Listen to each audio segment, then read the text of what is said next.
এক, দিন মজুরি; দুই, বৈধ চাকরি; তিন, জমি চাষ। জাতির উপকার করা যাবে না, বেঁচে থাকা যাবে মাত্র। চার, ব্যবসা। চকলেট হলেও জাতির উপকার করা যাবে। সারাদিনে 500 টাকা যদি 200 টাকা যদি বিক্রি করি, তাহলে 100 টাকা যদি লাভ থাকে, 30 টাকা খাবো, 70 টাকা থেকে যাবে। আর লিখতে সাধনিষ্ফুল মাইশা মোহাম্মদ সাল্লাল্লাহু আলাইহি সাল্লাম বলেন, বিবেচনা করে মধ্যম পন্থায় খরচ করা অর্ধেক জীবিকা নির্বাহ। মধ্যম পন্থায় খরচ করা অর্ধেক জীবিকা নির্বাহ। আয় অনুপাতে ব্যয় করা অর্ধেক জীবিকা নির্বাহ। বোকামি খরচ করলে সংসার ধ্বংস হবে। আর বউ যদি হস্তিনী হয়, তাহলে সংসার এমনিতেই ক্ষতিগ্রস্ত হবে। হস্তিনী কি জিনিস? ঘর বাড়ি ভালো করে ঝাড়ু দেয় না, জিনিসপাতি ভালো করে সাজগোজ করে রাখে না, চাউল তরি তরকারি এসবগুলো ঢেকে রাখে না। আল্লাহ রাসূল বলছেন, পৃথিবীর মানুষ শোনো, এজাম সাইতুম কুফু সিবিয়ানাকুম, সন্ধ্যার সময় বাচ্চাদের ধরে রাখো, এই সময়তে শয়তান ছড়িয়ে পড়েছে। রাত একটু পার হলে বাচ্চা ছেড়ে দাও। শয়তান যদি বাচ্চাকে দেখতে পায়, তাহলে বাচ্চা চিল্লাচিল্লি করবে, কাঁদবে। ছাদের উপরে নিয়ে যাওয়া যাবে না, আগিনায় উঠানে নিয়ে যাওয়া যাবে না, বাইরে খুলিতে চত্বরে নিয়ে যাওয়া যাবে না, ওকে ঘরে আটকে রাখতে হবে। দুই, আগলে খোলা ওয়াজ করুল্লাহ, দরজা বন্ধ করো, জ্বালানা বন্ধ করো, বিসমিল্লাহ বলো। তোমার মাকে জিজ্ঞাসা করে দেখি, আজকে জীবনে কোনোদিন বিসমিল্লাহ বলে দরজা বন্ধ করেছিল? মনেই নাই। পেশাব পায়খানায় গেলে দোয়া মনে থাকে না, আবার এইটা। জীবন এমনিতেই চলছে গরু ছাগলের মতো। বক্তব্য শুনতে এসে দোকানপাটে বসে থাকা যেমন, গরু ছাগলের জীবনও তেমন, তাফসির মাহফিলও তেমন। এইসব যে লেখার কাহিনী। বুবু, নামাজে যখন দাঁড়াবা বুবু, 2 পায়ের গোড়ালি জমা করে নিও বুবু। 2 পায়ের গোড়ালির মধ্যে ফাঁকা যদি রাখো বুবু, তো লজ্জা স্থানের যোগাযোগ বুবু মাটির সাথে হবে, মাটি অভিশাপ করবে। বুবুর সব কথাই নাকি বুখারীতে আছে। এই তো ধর্ম। লাশ পড়ে আছে, বুবু কি যে বক্তব্য দিল, আর লম্বা দোয়া মেরে দিল বুবু। এই বুবু এই বাড়িতে আসলো কেন? এই ছেলে, এইসব মহিলা তোমাদের এই লাশের পাশে আসলো কেন? ও মহিলা মানুষ নয়? এখানে আসলো কেন? ও কি দেখাতে চায়? কি ধর্ম দেখাতে চায়? অর্ধ পৃথিবীর খলিফা, কুশাগর, বুদ্ধিজীবী, রাজনীতিবিদ ওমর মারা গেছেন। ওমরের শ্বাস বের হবে এরকম পর্যায়ে বলছে, আব্দুল্লাহ যাও আয়েশাকে বলো আমার কবরটা আবু বকর সিদ্দিকের পাশে হতে দিবে কিনা। যদি দেয় ভালো কথা, যদি না দেয় তাহলে সাধারণ জনগণের লাশ যেখানে আছে সেখানে রেখে দিও। আব্দুল্লাহ ইবনে ওমর বলছেন, আমি গেলাম, সালাম দিয়ে বাড়িতে ঢুকলাম, দেখি আয়েশা রাদিয়াল্লাহু তাআলা আনহা বসে বসে কাঁদছেন ওমরের কারণে। অর্ধ পৃথিবীর খলিফা, কুশাগর, বুদ্ধিজীবী, রাজনীতিবিদ ওমর মারা গেছেন। আয়েশা রাদিয়াল্লাহু তাআলা আনহা দেখতে আসেননি, বাড়িতে বসে কান্নাকাটি করছেন। বললেন, ঠিক আছে, আর কে অনুমতি দিলাম, তার কবর আবু বকর সিদ্দিকের পাশে হবে, যদিও আমার ইচ্ছে ছিল। আবার ওমর বললেন, যাও তুমি আবারও বলো আমার লাশটা মসজিদে নববীর পাশে রেখে দিয়ে আয়েশাকে বলিও পুনরায় ওমরের কবর কি আবু বকর সিদ্দিকের পাশে দিব? যদি হ্যাঁ বলে দিও, না বললে বাকিউল গারকাদে জনগণের পাশে আমার কবর দিও। শোনো, আয়েশাকে বলার সময়তে বলিও উমর আবু বকর সিদ্দিকের পাশে থাকতে চেয়েছে, বলিও না যে আমিরুল মুমিনিন চেয়েছে। আমিরুল মুমিনিন বলো না।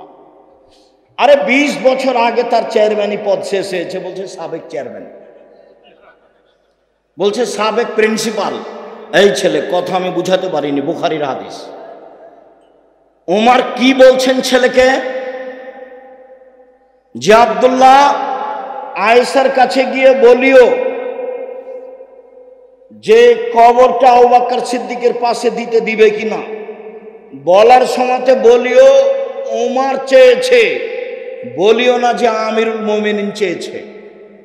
না, বুঝাতে পারলাম না কথা। আয়েশাকে গিয়ে বলিও না যে কে চাচ্ছে জায়গা, আমিরুল মুমিনিন চাচ্ছে, এটা বলিও না। আমি এখন জাতির আমিরুল মুমিনিন নই। অর্ধ পৃথিবীর খলিফা, কুশাগর বুদ্ধিজীবী রাজনীতিবিদ ওমর, যাকে দেখে রাস্তাতে শয়তান চলে না। আল্লাহর নবী বলছেন, জান্নাতে ঘুরছিলাম, দেখলাম খুব টকটকে ঝকঝকে ঘর, অবাক হয়ে গেলাম, এত সুন্দর ঘর। পাশে একজন বৃদ্ধা মহিলা। আমি বললাম, ঘরটি কার বলতে পারো? মহিলা বলল, ঘরটি উমারের। আমি আঁতকে উঠলাম। উমারের আত্মমর্যাদা আমার স্মরণ হলো। আমি ভিতরে যেতে চেয়েছিলাম, কিন্তু উমারের আত্মমর্যাদাকে হিসাব করে আমি এই ঘরের ভিতরে যাইনি। আল্লাহ রাসূল বলছেন, আমি উমারের আত্মমর্যাদাকে হিসাব করি। উমার অর্ধ পৃথিবীর খলিফা, কুশাগর বুদ্ধিজীবী রাজনীতিবিদ উমর বলছেন, বলিও যে উমর চেয়েছে, বলিও না যে আমিরুল মুমিনিন চেয়েছে।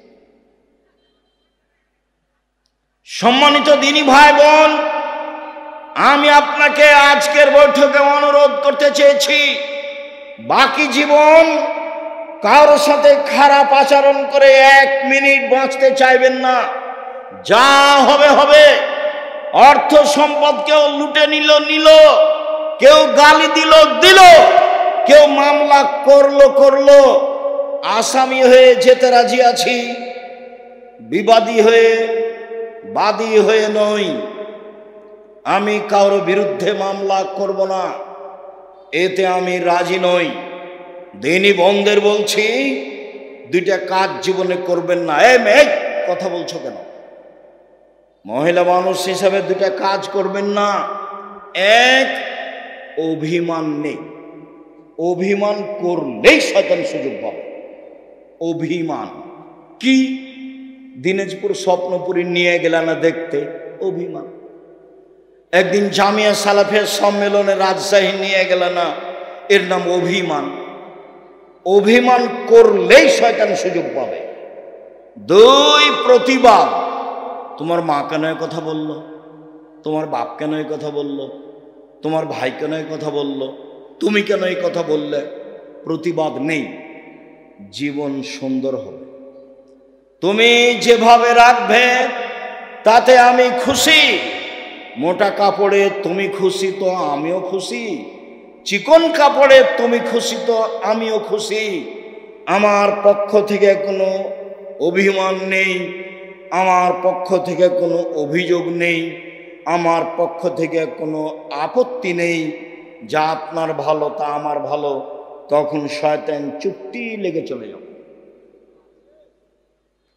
আর যদি খালি বলেন, হ্যাঁ তুমি আমার এই কথা শোনোনি, তোমাকে তো বলেছিলাম, তোমার এই কথা মানলে না, তখন আপনি তো বললেন, তো এভাবে গরম করে বলছিস কেন কথা? হ্যাঁ বলবো না, তুমি আমার কোনো কথা শোনো না। কোনটা তো শুনি না, শুনিতে সব, একটাও শোনো না, তোমার সাথেই থাকবো না, থাকিস না, যা তালাক দিয়ে দাও, এক্ষুনি তালাক দিয়ে দাও। যা তোকে তালাক দিলাম, 1 তালাক 2 তালাক 100 তালাক দিলাম। যখন তালাক দেওয়া শেষ হয়েছে, তেমনি শয়তান চলে গেছে। ইন্না লিল্লাহি ওয়া ইন্না ইলাইহি। এবার ছেলে যে আছে 3টে, এখন কিন্তু আর শয়তান নেই। বেগুন তুলে খেলে গাছ এখনো আছে, আর মোলার গাছ তুলে খেলে এই গাছটাই শেষ। তালাক দিলে কি হবে? বুদ্ধি শেষ। অন্য পথে যাবেন, তালাকে যাবেন না, অন্য পথে যাবেন। তালাকে যাবেন না, সতর্কতার যে কোনো পথ অবলম্বন করেন, তালাকে গেলেই বিপদ। সম্মানিত দিনী ভাই বোন, আবু হুরায়রা রাদিয়াল্লাহু তাআলা আনহু বলেন, রাসূল সাল্লাল্লাহু আলাইহি সাল্লাম বলেছেন, পৃথিবীর মানুষ শুনে রেখো, আল্লাহ তাআলা বলেন, মান ওয়াসালাকে ওয়াসালতুহু ওমান কাতাকে কাতাতুহু। এই সদাচরণ, এই ভালো চালচলন শোনো, আমি আল্লাহ তোমাকে বলছি, তোমাকে নিবে যে আমি তাকে নিব, তোমাকে ছেড়ে দিবে যে আমি তাকে ছেড়ে দিব। সদাচরণ নেই যার, আল্লাহ নেই তার, সদাচরণ আছে যার, আল্লাহ আছে তার। আয়েশা রাদিয়াল্লাহু তাআলা আনহা বলেন, সদাচরণ আল্লাহর আরশ ধরে এরকম ঝুলন্ত অবস্থায় ঝুলে বলে, আমি সদাচরণ বলছি, ওমান ওয়াসালানি ওয়াসালাহুল্লাহ ওমান কাতানি কাতাহুল্লাহ। আমি সদাচরণ, আমাকে যে নিবে আল্লাহ তাকে নিবেন, আমি সদাচরণ, আমাকে যে ছেড়ে দিবে আল্লাহ তাকে ছেড়ে দিবে। আব্দুর রাজ্জাক সাহেব, দুনিয়াতে যারা জুলুমবাজ, টাকা পয়সা তাদের, যারা হিন্দু অমুসলিম, টাকা পয়সা তাদের। আপনি তো বলছেন সদাচরণ যার আল্লাহ তার, সদাচরণ নেই যার আল্লাহ নেই তার। তাহলে যাদের সদাচরণ নেই তাদেরই তো অর্থ সম্পদ থাকলো, তাহলে তার আল্লাহ থাকলো না কি করে? শুনুন, দুনিয়া সবাই ভোগ করতে পারে, আর দুনিয়া হুলুয়াতুন খাজেরা, দুনিয়া হচ্ছে মিঠে বস্তু, একলাহাল বারল ফাজেরও।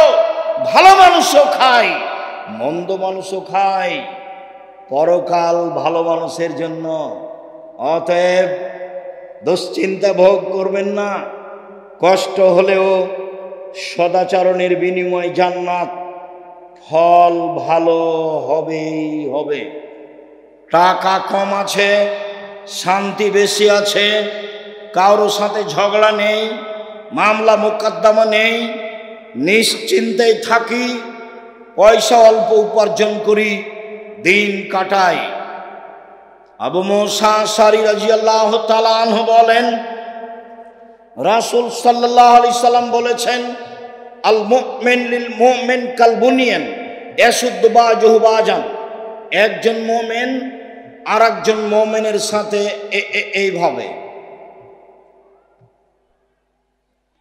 আঙ্গুলগুলি আঙ্গুলের মধ্যে ঢুকিয়ে দিলেন, যেমন এইটা যেমন থাকে, মুসলমান আপোষে থাকবে তেমন। নোমান ইবনে বাশির বলেন, রাসূল সাল্লাল্লাহু আলাইহি সাল্লাম বলেছেন, আল মুমিন কারাজুলিন ওয়াহিদ, আল মুমিনুনা কারাজুলিন ওয়াহিদ। সারা পৃথিবীর মানুষ যেন একটাই। ইনিস্তাকা আইনুহু ইস্তাকা কুল্লুহু। চোখে ব্যথা হলে সম্পূর্ণ শরীর ব্যথা বুঝে। ইনিস্তাকা রাসু ইস্তাকা কুল্লুহু। মাথায় ব্যথা হলে সম্পূর্ণ শরীরে ব্যথা বুঝে। পাশে একটা মুমিন বিপদে পড়েছে, দৌড়িয়ে যেতে হবে, কি হয়েছে, সমস্যা কি, ডাক্তার ডাকবো, অ্যাম্বুলেন্স লাগবে, কোনো টাকা পয়সা লাগবে কি? এর নাম হচ্ছে একজনের ব্যথা আর একজন বুঝে। দল সংগঠন করো যদি, তাহলে কেউ যদি বিপদে পড়ে তাহলে তোমার মনটা বলে ঠিক হয়েছে, ঠিক হয়েছে, উচিত হয়েছে। আর আমি নিজে চোখে গরু জবাই করতে দেখেছি। শত্রুপক্ষ বিপদে পড়েছে, তখন এ কি করেছে? গরু জবাই করতে দিয়েছে। দুইটা কাজ আমি নিচে দেখেছি। তাহলে গরু জবাই করতে আমি নিজে দেখেছি, আর দুই ভাই গন্ডগোল করে ঢেঁকি কেটে ভাগ করে নিয়েছে, এটা আমি নিজে দেখেছি। ঢেঁকি কেটে ভাগ করে নিয়েছে। এই ছেলে শোনো, ভাইয়ের সাথে গন্ডগোল করবো না, বড় ভাই যা বলছে তা শোনো। তুমি ভাইয়ের রুজি নিয়ে দুনিয়াতে আসনি, তোমার রুজি তোমার তাকদিরে আছে। তুমি তোমার মাকে বলতে শিখো, চিন্তা করবেন না আম্মা, বোন আমার কাছে খাবে, ভাগনারা আমার কাছে খাবে, বোনের স্বামীরা আমার কাছে খাবে, আমার আব্বার যত আত্মীয় স্বজন আছে আমার কাছে খাবে, আপনার আমার মায়ের যত আত্মীয় স্বজন আছে সব আমার কাছে খাবে। শোনো, মন বড় করো, রুজি উপরে আছে। তুমি তোমার বউ দুইজন মিলে রুজি উপার্জন করছিলে, একটা ছেলে হলো 3 জন করছো, আর একটা মেয়ে হলো 4 জন করছো, আরো ছেলে মেয়ে হলো অনেক করছো। তাহলে তোমার হাত দিয়ে আল্লাহ দেখো কত রুজি দিচ্ছে। তোমার বোন আসলে সেটাও হবে, তোমার ভাগ্নের আসলে সেটাও হবে। উপর থেকে একটা আল্লাহর দয়া থাকবে, তোমার ভালো আচরণের কারণে তোমার অর্থ সম্পদ বাড়তে থাকবে, কোনোদিন পিছে হটিও না। সম্মানিত দিনী ভাই বোন, রাসূল সাল্লাল্লাহু আলাইহি সাল্লাম বলেন, আয়েশা রাদিয়াল্লাহু তাআলার বিবরণ, ইন্নামাল মুমিনু ইয়াজুদু বিহুসনি খুলুকিহি দারাজাতা সাইমুল কায়েম। ভালো আচরণ দিয়ে মানুষ 2টা নেকি অর্জন করে। 1, নিয়মিত তাহাজ্জুদ পড়লে যত নেকি হয়। 2, নিয়মিত নফল রোজা থাকলে যত নেকি হয়। 2টার সমন্বয়ে যত নেকি হয়, ভালো চাল চলনে তত নেকি হয়। মনে থাকবে না মনে হয়? 1, নফল রোজা, বৃহস্পতিবার সোমবার। আজকে রোজা ছিলেন? ইন্না লিল্লাহি, মুখ বন্ধ হয়ে গেল কেন? তাফসির মাহফিল শুনে শুনে অন্তর মরে গেছে নাকি? নির্বাচন করে মিছিল করে অন্তর মরে গেছে কি? ভাইজান মুরব্বী, আপনি সিয়াম ছিলেন আজকে? ইন্না লিল্লাহি ওয়া ইন্না ইলাইহি রাজিউন। কেন? আজ তো সোমবার, বৃহস্পতিবার সোমবার সিয়াম থাকতে হবে। আসলেন ঢং ঢং করে, চলে গেলেন ঢং ঢং করে। এটাই হলো বিয়ে? কোরআন হাদিস তো না, এটাই নীতি। কেন আজকে সিয়াম থাকেননি? থাকেননি কেন? কেন থাকেননি? থাকলেন না কেন? বৃহস্পতিবারে সিয়াম থাকেননি কেন? আল্লাহ নবী তো বলছেন, বৃহস্পতিবার সোমবার মানুষের পাপ নাকি পেশ করা হয়। আমার মন চায়, আমার যখন রিপোর্ট দেখবে তখন আল্লাহ দেখুক দামি সিয়াম আছে, এই নাও দেখো আমার পাপ নাকি, দেখো আমি কি আছি এখন, সিয়াম আছে। তা আপনার একটু মন চায় না কেন? ইবাদতের জগতের সবচেয়ে দামি ইবাদত সিয়াম। কি ইবাদতের জগতে সবচেয়ে দামি ইবাদত, কেন আপনি সিয়াম থাকেন না?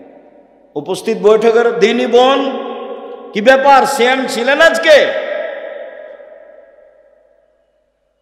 শুধু তো খালি ঝগড়া করে জীবনটা কাটালেন। সদাচরণে একসাথে 3 নেকি হয়। 1, আল্লাহর পথে জিহাদ করলে যত নেকি হয়। 2, নিয়মিত নফল সিয়াম রোজা থাকলে যত নেকি হয়। 3, নিয়মিত তাহাজ্জুদ পড়লে যত নেকি হয়। ভালো চাল চলনে তত নেকি হয়। ভালো চাল চলন কি জিনিস? অবাক কথা নয়? ভালো চাল চলন কি জিনিস? রাসূল সাল্লাল্লাহু আলাইহি সাল্লাম বলেন, ইন্না মিন আহাব্বিকুম ইলাইয়া আহসানুকুম খুলুকান। তোমাদের মধ্যে সবচেয়ে ভালো মানুষ আমার কাছে সেই যার চাল চলন ভালো। সবচেয়ে ভালো পুরুষ সেই যে স্ত্রীর কাছে ভালো। আমি নিজেও আমার স্ত্রীদের কাছে ভালো। ভালো নারীকে 1, স্বামীর সাথে কথা বললে হাসি মুখে বলে। 2, স্বামী আদেশ করলে পালন করে। 3, স্বামী বাড়িতে না থাকলে নিজেকে হেফাজতে রাখে। সেই হলো ভালো নারী। ভালো নারীকে 1, স্বামীর সাথে চলে প্রেম প্রীতি ভালোবাসা নিয়ে। 2, আল মাউলুদ, বেশি বেশি সন্তান দিতে পারে। 3, আল মুতিয়াত, স্বামীর ব্যথায় ব্যথিত হয়।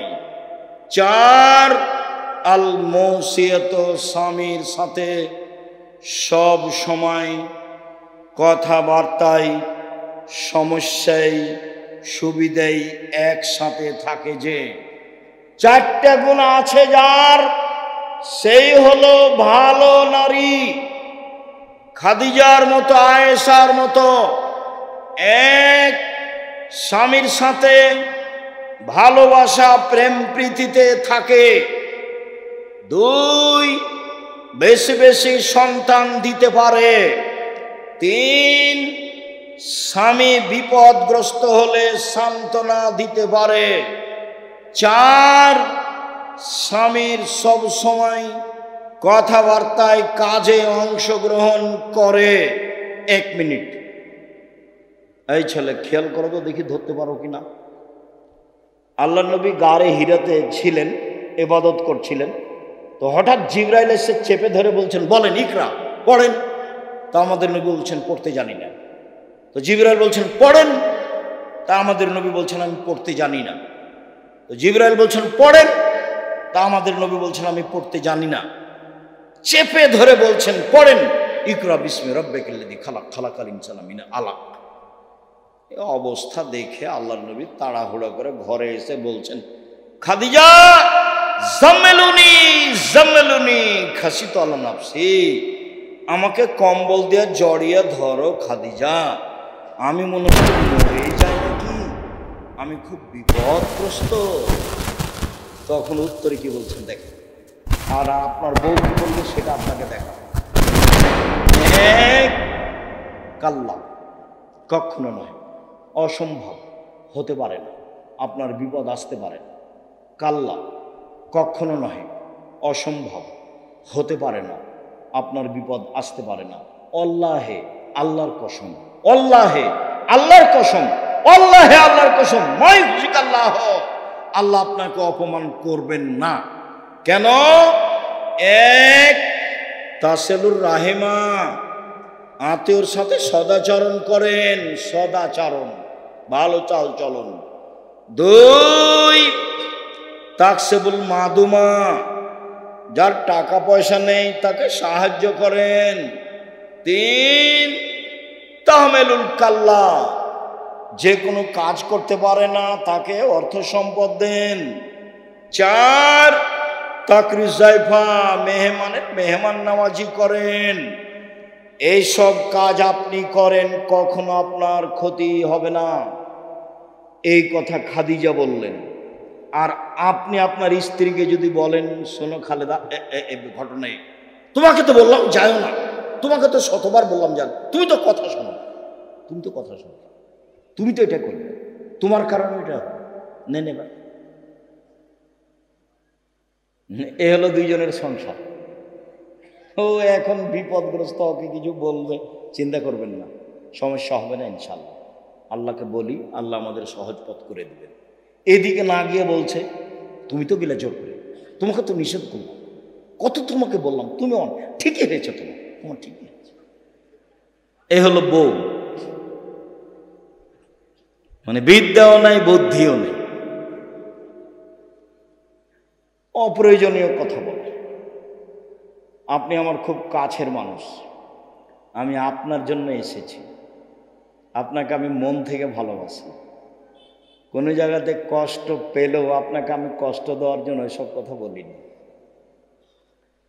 বক্তব্য শুনতে এসে যখন আপনি এখন যেমন নিস্তব্ধ আছেন, ভালো লাগে, বক্তব্য চলাকালীন যখন আপনি আপনার প্রয়োজন দেখান, কি প্রয়োজন, পেশাব পায়খানা, কি প্রয়োজন, এক কাপ চা, কি প্রয়োজন, দোকানে একটু ঘোরা, তখন এই স্বভাবকে আমি ঘৃণা করি। আমি তো কোরআন হাদিসের কথা বলছি, আমি তো দিন রাত বলছি, জীবনে আমি অপ্রয়োজনীয় বাক্য বলিনি। তা আপনার এইটুকু ধৈর্য হয় না কেন? নির্বাচন করে, গ্রামের বসবাস করে, মারামারি করে, ঝগড়া করে, আর ওই যে মোবাইলে ওটা কি, ওই যে দুইজনের ঝগড়া, টকশো, ফ্রি ফায়ার, বা আরো ওই যে আছে পাবজি, বা আরো যে ওরা কি বলে, যাই হোক, যেগুলো সব সময় একজন আর একজনের বিরুদ্ধে লড়ছে, ওগুলো দেখে দেখে দেখে স্বভাব একবারে পেশাব পায়খানার মতো হয়ে গেছে। মানে স্বভাব বলে কোনো জিনিসই নেই। এক, 5 ওয়াক্ত সালাত আদায় করবেন, কোনো আপোষ নেই। 2, হালাল রুজি উপার্জন করবেন, নিজে কাজ করি নিজে খাই, ওখানে বসে গল্প কাটায় করি না। 3, কোরআন তেলাওয়াত করবেন, অল্প হলেও সূরা ইখলাস হলেও। 4, আড্ডা পিটা চিরদিনের জন্য হারাম। আড্ডা পিটা 1, দোকানে বসে বসে আড্ডা পিটা। 2, মোবাইল নিয়ে ঘন্টার ঘন্টা বসে থাকে। ওই ঘরে তোমার বোন আছে, জেনা চর্চা করছে, তুমি এ ঘরে জেনা চর্চা করছো। বাড়ির উপরে এমন বিপদ এসেছে আল্লাহর পক্ষ থেকে যে ওই ঘরে তোমার মাও জেনা চর্চা করছে, এই ঘরে তোমার বাপও করছে। গোটা বাড়িটাতে জেনার বন্যা। কিসের বন্যা? জেনার বন্যা। পৃথিবীর মানুষ মনে রেখো, আমার জীবনে বড় ভয় আসাহতুল খাফিয়া, আমার উম্মত গোপন পাপে লিপ্ত হবে। পৃথিবীর মানুষ মনে রেখো, আমার জীবনে বড় ভয়, আমার উম্মত গোপন পাপে লিপ্ত হবে, এটা আমার ভয়। পৃথিবীর মানুষ শুনে রেখো, আমার জীবনে বড় ভয়, 1, আইম্মাতাম মুজিল্লিন, হুজুর হবে ভ্রান্ত। বক্তৃতার জগৎ এমন একটা জগৎ, বিদ্যা লাগে না, থুথির জোর যার সেই বক্তা। অথচ নাচল থানার কোন একটা হেডমাস্টারের যদি পা ধরে বলেন যে আমার এই ছেলেটা পড়াশোনা জানে না, একে পিয়ন হিসেবে নেন, তো হেডমাস্টার নিবে না। অথচ পিয়ন ঘন্টা মারার জন্য ম্যাট্রিক পাস করা লাগবে, 1 গ্লাস পানি নেওয়ার জন্য লাগবে, কাগজগুলো এই টেবিল থেকে ওই টেবিল দেওয়ার জন্য ইন্টার পাস করা লাগবে, তো হেডমাস্টার নিবে না কেন?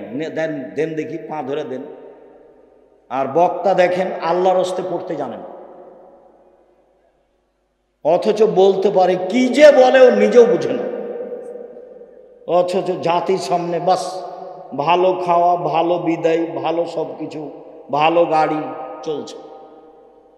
আল্লাহ রাসূল বলছেন, আমার জীবনে বড় ভয় ভ্রান্ত আলেম ওলামা। একবার বলছেন, পৃথিবীর মানুষ শুনে রেখো, এখরজু মিন বাদি আইম্মা, আমার পরে কতগুলি আলেম ওলামা হবে, ইস্তান্নুনা বিগাইরি সুন্নতি ওয়া ইয়াহদিনা বিগাইরি হাদিয়াতি, আমার আদর্শ ছাড়া অন্য আদর্শ ধরে বলবে এটাই রাসূলের আদর্শ, আমার সুন্নাত বাদ দিয়ে অন্য সুন্নাত ধরে নে বলবে এইটাই রাসূলের আদর্শ। ওদের দেখতে লাগবে মানুষ, ওদের অন্তর হলো শয়তানের অন্তর। মাওলানা সাহেবকে দেখতে লাগবে মানুষ, মাওলানা সাহেবের অন্তর হবে শয়তানের অন্তর। হাদিস বুখারী মুসলিম। এ কথা আমি বলিনি, এ কথা মুহাম্মদ সাল্লাল্লাহু আলাইহি ওয়াসাল্লাম বলেছেন। 2, সাতালতাহিকু কাবাইলু উম্মতি বিল মুশরিকিন, আমার উম্মত হিন্দুদের সাথে মিশে যাবে।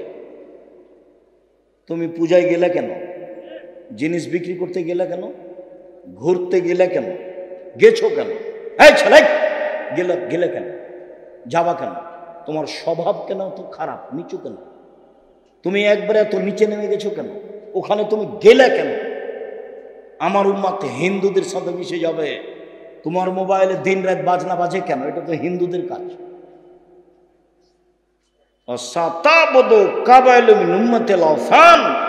আমার উম্মত মূর্তি পূজা করবে। তোমার মোবাইলে এত ছবি কেন? তোমার মায়ের ছবি বেঁধে সাজিয়ে রেখেছো কেন? তোমার বাপের ছবি সাজিয়ে রেখেছো কেন? অ্যালবামে এতগুলো মূর্তি রেখেছো কেন? ছবি কেন রেখেছো? কেন নেতা নেত্রীর ছবি এভাবে রেখেছো? এই কথা আল্লাহ রাসূল বলেছেন, আমার জীবনে বড় ভয়, আমার উম্মত মূর্তি পূজা করবে, আমার উম্মত হিন্দুদের সাথে মিশে যাবে।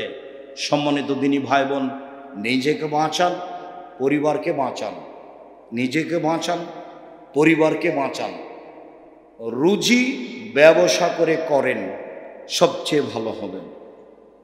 আমাদের যেসব বই পুস্তকগুলি আছে, যদি আমার পক্ষ থেকে কিছু আল ইতিসাম পত্রিকা ফ্রি আছে, সেটা নিয়ে এসেছি কিনা আমি জানি না। যদি পত্রিকা নতুন আছে আর আমার পক্ষ থেকে ফ্রি আছে, সেটা দেখবেন। আর বই পুস্তক সেগুলো নিয়ে যাবেন। আর অবশ্যই সামনে মাসের 6-7 তারিখ আসবেন।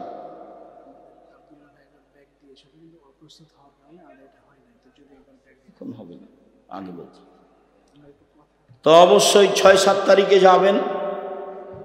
আর এতক্ষণে এসে আমাকে বলছে যে আমাদের কিছু আদায়ের প্রয়োজন ছিল, সেটা আমি এসেছিলাম তখন বললে হতো।